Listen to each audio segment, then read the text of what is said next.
नमस्ते, नमस्कार, जय हिंद साथियों। बिहार ही नहीं, देश का सबसे चर्चित मुद्दा अगर कोई है तो है बिहार में दो शिक्षकों के बीच की लड़ाई।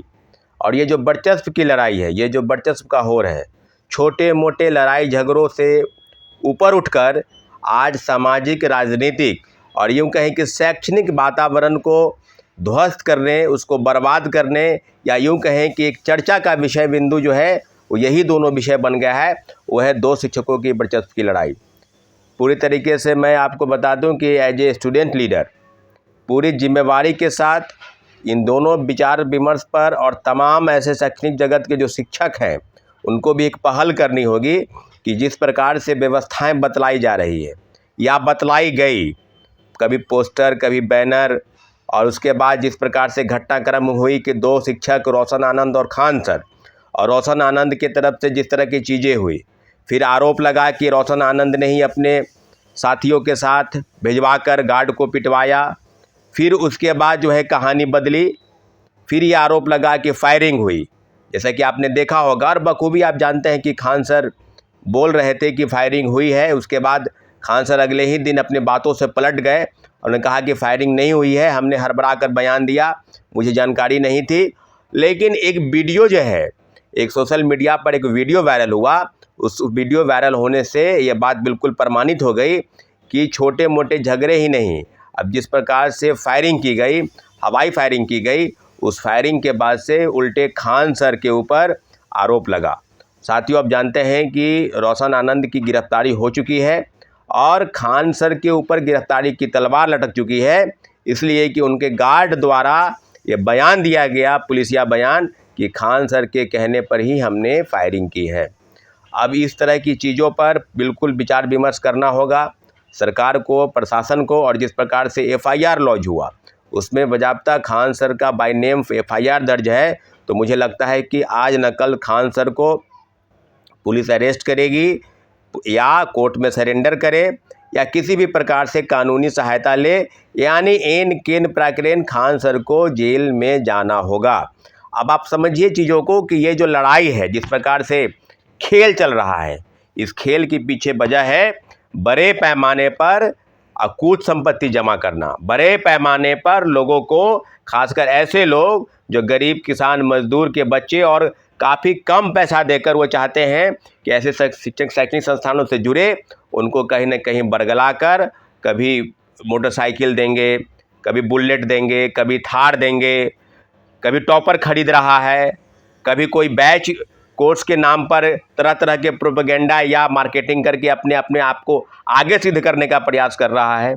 तो सारी चीज़ें हुई है और आज से नहीं, मुझे लगता है कि विगत 5 वर्षों से छोटे मोटे घटनाएं होती है, लेकिन आज जिस प्रकार से ये घटनाएं, इस घटना ने शक्ल लिया, पूरे देश में जिस प्रकार से वातावरण व्याप्त है, उसका मुख्य कारण है वर्चस्व की लड़ाई।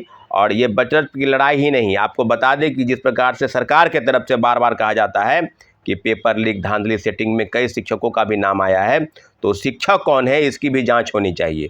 पूरी तरीके से बता दें कि दोषी दोनों तरह से है, कोई 19 है तो कोई 20 है। अगर कानून, विधि या संविधान के तहत एक दायरे में मानती है तो कार्रवाई दोनों के ऊपर होनी चाहिए। एक के ऊपर कार्रवाई हुई है, इंतजार कर रहे हैं कि उनके ऊपर भी कार्रवाई होगी, जो अभी जेल में नहीं है, जो अभी गिरफ्त में नहीं है, वो है खान सर। आपको बता दें कि पूरी तरीके से अभ्यर्थियों के ऊपर, बेरोजगारों के ऊपर और जिस प्रकार से लांछन लग रहा है और शैक्षणिक वातावरण ध्वस्त होती दिख रही है, तो बार बार अभ्यर्थियों से, बेरोजगारों से, युवा से, नौजवानों से हम अपील करते हैं कि आप ऐसे संस्थानों से बचें जो अपने आप को गुटबाजी करते हैं। और आज ये गुटबाजी का ये निष्कर्ष है कि ये जातीय और धर्म के रूप में भी आगे विवश के रूप में ले चुका है। आने वाले समय में किस तरह की चीज़ें होगी, ये प्रशासन का काम है। सरकार उसको अपने स्तर से देख रही है, क्योंकि जिस प्रकार से फायरिंग हुई तो ये गैंगवार का रूप ले सकता है। आप चीज़ों को समझिए, अगर इस पर सरकार कंट्रोल नहीं की तो आगे जाकर एक बड़े पैमाने पर कई तरह के, दोनों तरीके से माना जाए तो ये गैंगवार ही नहीं, दो गोली इधर चलेंगे, दो गोली इधर चलेंगे। आज इसकी शुरुआत हुई है, तो इनके ऊपर कठोर से कठोर कानूनी कार्रवाई करने की ज़रूरत है। आपको बता दें कि पूरे तरीके से हम बार बार अपील करते हैं कि ये जो कोर्स बेचने, पेपर लीक, धांधली सेटिंग पर इनका एक शब्द नहीं निकला। सिपाही भर्ती पेपर लीक पर, दरोगा भर्ती पेपर लीक पर जो भी हाल में ही 27 मई को आयोजित हुआ, एक शब्द नहीं निकला। और कई कई आंदोलन में इन लोगों ने छात्रों अभ्यर्थियों को गुमराह करके आंदोलन को बर्बाद करने का प्रयास किया है। उसका उदाहरण है 17वीं बीपीएससी आंदोलन। आप बखूबी जानते हैं कि किस तरह की चीज़ें हुई है। पेपर लीक पर आपकी चुप्पी है, धांधली सेटिंग पर चुप्पी है, और किस प्रकार से वातावरण बन रहा है वहाँ पर आपकी चुप्पी है। छात्रों अभ्यर्थियों के ऊपर लाठीचार्ज होता है, वहाँ आपकी चुप्पी है। लोग डिटेन होकर जेल जाते हैं, वहाँ आपकी चुप्पी है। लेकिन कोर्स बेचने और अपनी वाहवाही लूटने में कि मेरा 10,000 सेलेक्ट हो गया और कोई 12,000 सेलेक्ट हो गया, और यहाँ सीट है 19,835, यानी लगभग 19,000 सीटों के आकलन पर आपका दावा 22,000 पर पार कर गया। तो एक बात आप समझ लीजिए कि ये जो लड़ाई है ना, इस लड़ाई को कहीं ना कहीं प्रशासन ठीक करेगी भी, लेकिन एक तरफा जो कार्रवाई है वो नहीं होनी चाहिए। बार बार हम आग्रह कर रहे हैं कि सरकार से कि जल्द से जल्द त्वरित कार्रवाई करे, और त्वरित कार्रवाई की तरफ प्रशासन और सरकार लगी है। साथियों, आपको हम बता दें कि गुटबाजी का शिकार नहीं होना है, जाति और धर्म के खेल की आड़ में नहीं फंसना है। आप जो अध्ययन करने, जो माँ बाप के सपने हैं जिसको पूरा करने के लिए आप पटना आए हैं, आप उसी कार्य में लगे रहिए। 2-4 दिन के अंदर सबके ऊपर, क्योंकि कानून अगर बना है तो सबके ऊपर बना है, और निश्चित रूप से बिहार के मुख्यमंत्री आदरणीय डीजीपी साहब, पटना पुलिस प्रशासन, एसएसपी महोदय, पटना जिलाधिकारी, सबके तरफ से कानूनी कार्रवाई की प्रक्रिया तेज जरूर होगी और हो रही है। हम आगे आने वाले समय में सभी छात्रों से, अभ्यर्थियों से, बेरोजगार नौजवान युवा से अपील करते हैं कि इस तरह की चीज़ों से आप दूर रहिए। इस तरह के जो रैली और गुटबाजी है, जो जिस प्रकार की चीज़ें हो रही है, उससे आपको दूर रहना है। एक दूसरे के ऊपर आरोप प्रत्यारोप में कई जातीय विभेद और कई जातीय संगठन भी इसमें शामिल हो रहे हैं, तो इस तरह की चीज़ें नहीं होनी चाहिए।